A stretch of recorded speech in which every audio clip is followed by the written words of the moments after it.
Hi, welcome to grokonline.com. I'm Faninda Jagana. This session is about ITIL service management stakeholders. There are many service management stakeholders. Stakeholders are the one who are actually interested in your organization projects or the services and interested in the activities or the targets or the resources or the deliverables for service management.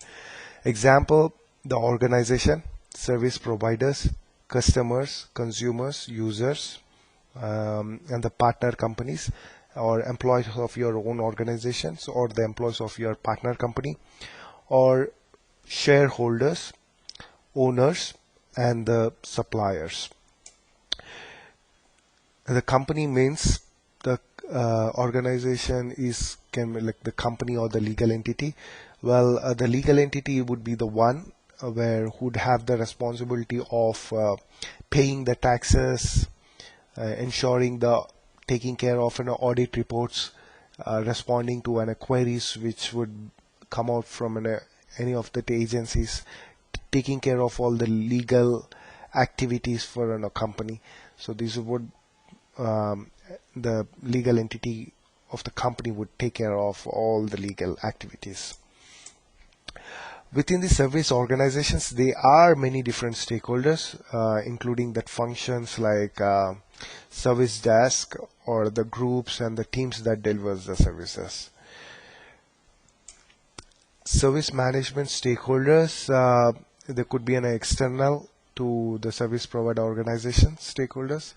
For example, the customers who's going to buy the goods or the services, and the customers or the primary stakeholders for anyone. The reason was that the customer is the one who's going to pay for your service, and they are the one who's going to run or is the one what it's going to reflect in the revenue part. So customers are the one who's are all the primary stakeholders. Users are those who uses the service on the day-to-day basis, and the suppliers are the third party responsible for supplying the goods or the services that is required to deliver the IT services. So for example, if you have any services which is being provided to across all over the business team, and where you have your services being deployed on a certain server, say for example if it is on an IBM server, and IBM would be your vendor. If there is any issues which has been if it's been encountered on that server, then you have an IBM contact, and IBM have the responsibility to fix those. So that could be in a hardware, software, or it could be a network, or it could be a telecom provider, it could be an outsourcing organizations. Service management challenges. The primary challenges would be intangible nature of an output, so very difficult to measure, control, and validate.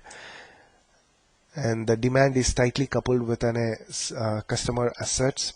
So whether your organization capacity, capabilities, and resources have direct relations with the customer assets, but again, whatever the value which been provided to a business, where the business where that's where the demand would come back to you through a customer assets. So it's all important that how the customer assets are performing and how the value being delivered to a business.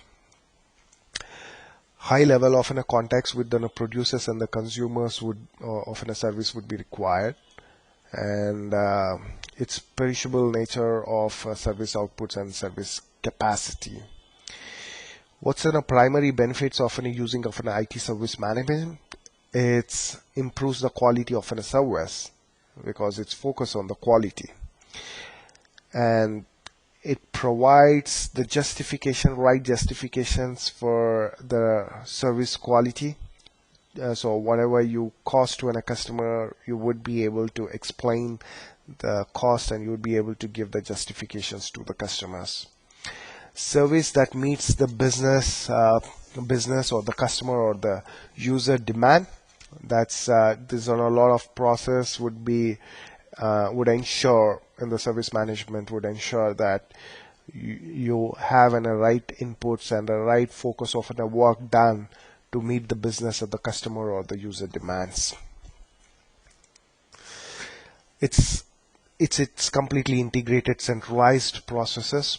So it's having a great transparency and having one valued, effective work, often a work done, and there would be a lot of impact, positive impact to another processes.